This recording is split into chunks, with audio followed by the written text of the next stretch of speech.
Chapter 9, Part 2. Dorothea was not at all tired, and a little circuit was made towards a fine yew tree, the chief hereditary glory of the grounds on this side of the house. As they approached it, a figure, conspicuous in a dark background of evergreens, was seated on a bench, sketching the old tree. Mr. Brooke, who was walking in front of Celia, turned his head and said, "Who is that youngster, Casaubon?" They had come very near when Mr. Casaubon answered. "That is a young relative of mine, a second cousin, the grandson, in fact," he added, looking at Dorothea, "of the lady whose portrait you have been noticing, my Aunt Julia." The young man had laid down his sketch-book and risen. His bushy light brown curls, as well as his youthfulness, identified him at once with Celia's apparition. "Dorothea, let me introduce you to my cousin, Mr. Ladislaw. Will, this is Miss Brooke." The cousin was so close now that, when he lifted his hat, Dorothea could see a pair of gray eaves rather near together, a delicate irregular nose with a little ripple in it, and hair falling backwards, but there was a mouth and chin of more prominent, threatening aspect than belonged to the type of the grandmother's miniature. Young Ladislaw did not feel it was necessary to smile, as if he were charmed with this introduction to his future second cousin and her relatives, but wore a rather pouting air of discontent. "You are an artist, I see," said Mr. Brooke, taking up the sketch-book and turning it over in his unceremonious fashion. "No, I only sketch a little.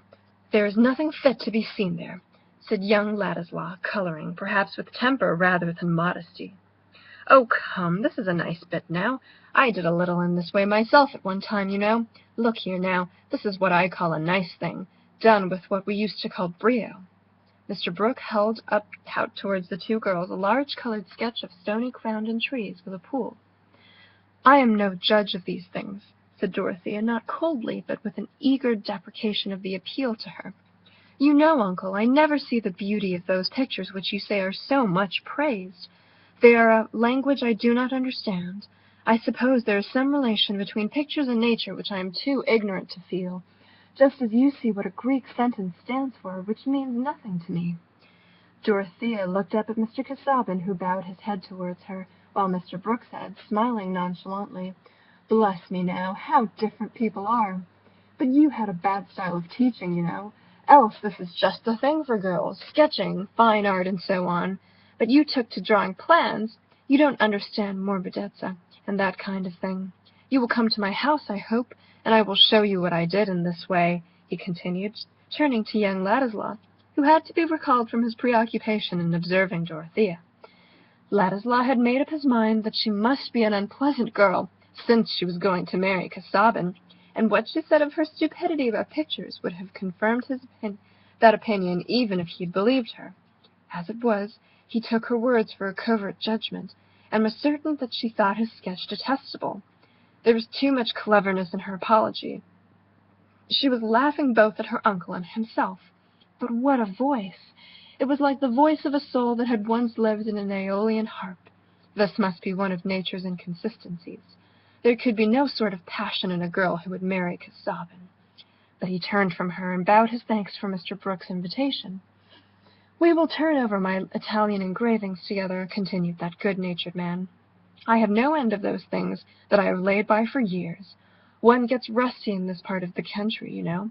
Not you, Casaubon. You stick to your studies, but my best ideas get undermost, out of use, you know. You clever young men must guard against indolence. I was too indolent, you know, else I might have been anywhere at one time." "That is a seasonable admonition," said Mr. Casaubon. "But now we will pass on to the house, lest the young ladies should be tired of standing."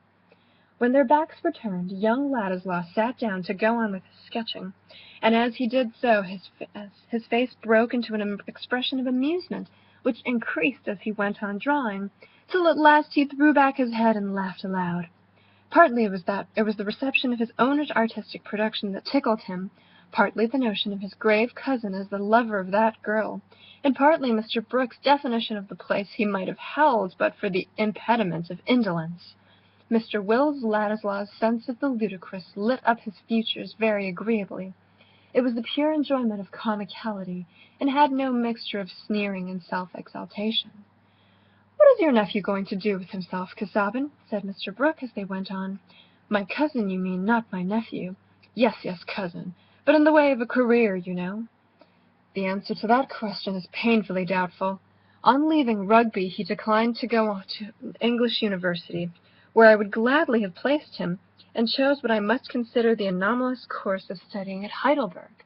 And now he wants to go abroad again, without any special object, save for the vague purpose of what he calls culture, preparation for he knows not what. He declines to choose a profession.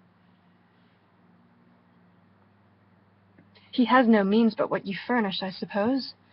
I have always given him and his friends reason to understand that I would furnish in moderation what was necessary for providing him with a scholarly education and launching him respectably.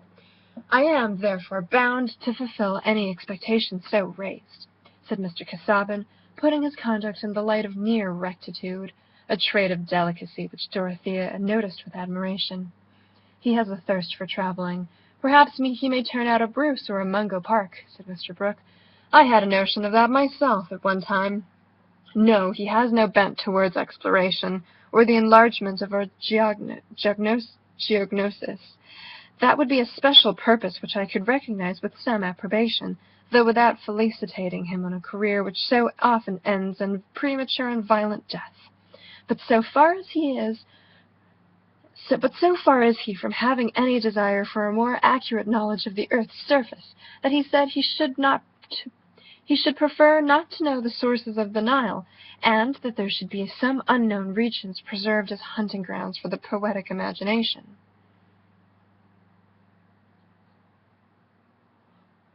Well, there is something in that, you know, said Mr. Brooke, who certainly had an impartial mind. It is, I fear, nothing more than a part of his general inaccuracy and indisposition to thoroughness of all kinds, which would be a bad augury for him in any profession, civil or sacred, even were he so far submissive to ordinary rule as to choose one.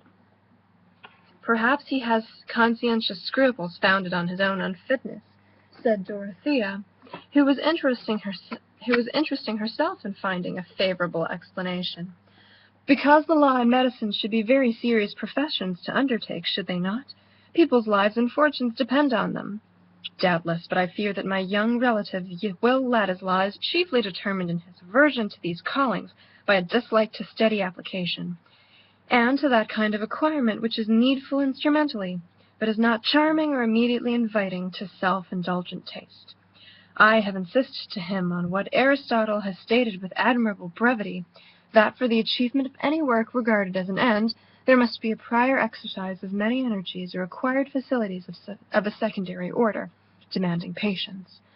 I have pointed to my own manuscript volumes, which represent the toil of years preparatory to a work not yet accomplished, but in vain. To careful reasoning of this kind he replies by calling himself Pegasus, and every form of prescribed work harness. Celia laughed. She was surprised to find that Mr. Casaubon could say something quite amusing. Well, you know, he may turn out a Byron, a Chatterton, a Churchill, that sort of thing. There's no telling, said Mr. Brooke. Shall you let him go to Italy, or wherever else he wants to go? Yes, I have agreed to furnish him with moderate supplies for a year or so. He asks no more. I shall let him be tried by the test of freedom. That is very kind of you, said Dorothea, looking up at Mr. Casaubon with delight. It is noble. After all, people may really have in them some vocation which is not quite plain to themselves, may they not? They may seem idle and weak because they are growing.